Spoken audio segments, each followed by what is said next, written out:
Assalamualaikum warahmatullahi wabarakatuh.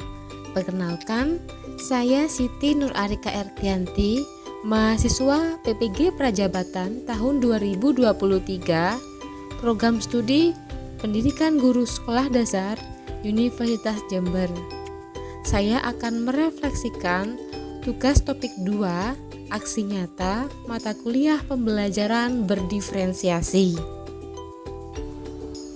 Apakah Anda puas dengan proses belajar pada topik ini dan mengapa?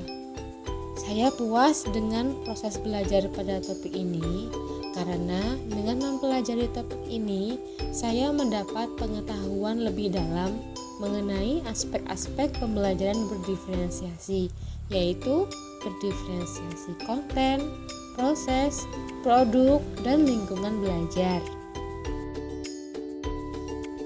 Ide apa yang Anda dapatkan setelah belajar pada topik ini? Jawaban saya, setelah saya mempelajari topik ini, saya mendapatkan ide untuk menerapkan pembelajaran berdiferensiasi kepada peserta didik saya dengan memperhatikan latar belakang, gaya belajar, bakat minat yang dapat saya ketahui dengan asesmen diagnostik.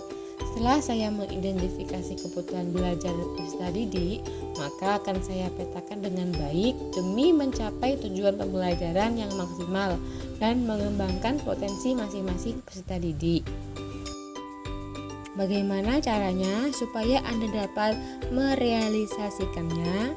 Jawaban saya, cara yang akan saya lakukan ialah merealisasikan pembelajaran berdiferensiasi dengan merancang perangkat pembelajaran terintegrasi dengan pembelajaran berdiferensiasi, melakukan observasi pemetaan kebutuhan peserta didik berdasarkan kesiapan belajar, minat peserta didik melalui asesmen kognitif maupun non-kognitif.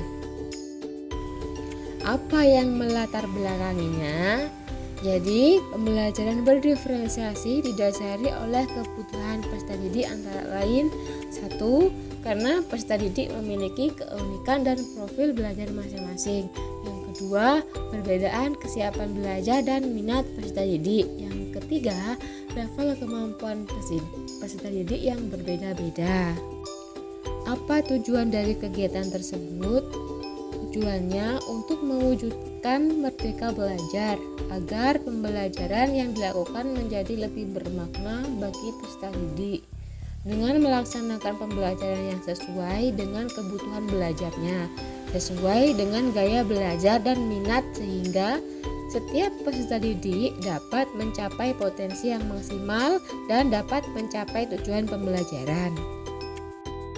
Apa indikator keberhasilannya?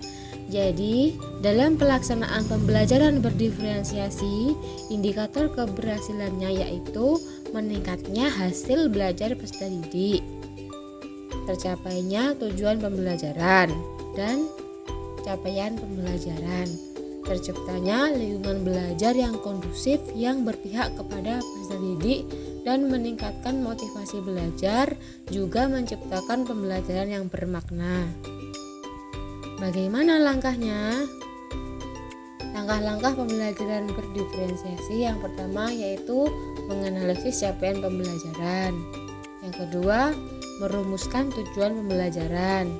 Yang ketiga, melakukan asesmen diagnostik untuk mengetahui dan memetakan kesiapan belajar peserta didik. Yang keempat, merancang rencana pembelajaran berdiferensiasi. Yang kelima, menyiapkan modul ajar, materi atau bahan ajar, media pembelajaran, dan sumber belajar yang tepat. Yang keenam adalah merancang asesmen yang efektif. Yang ketujuh, mengevaluasi dan merefleksikan pembelajaran yang telah dilakukan. Itulah hasil refleksi saya pada tugas aksi nyata topik 2 mata kuliah pembelajaran berdiferensiasi. Saya mohon maaf yang sebesar-besarnya apabila terjadi kesalahan, dan saya sangat berterima kasih atas kesempatan dan perhatiannya. Akhirul kalam, wassalamualaikum warahmatullahi wabarakatuh. Sampai berjumpa kembali pada kesempatan berikutnya.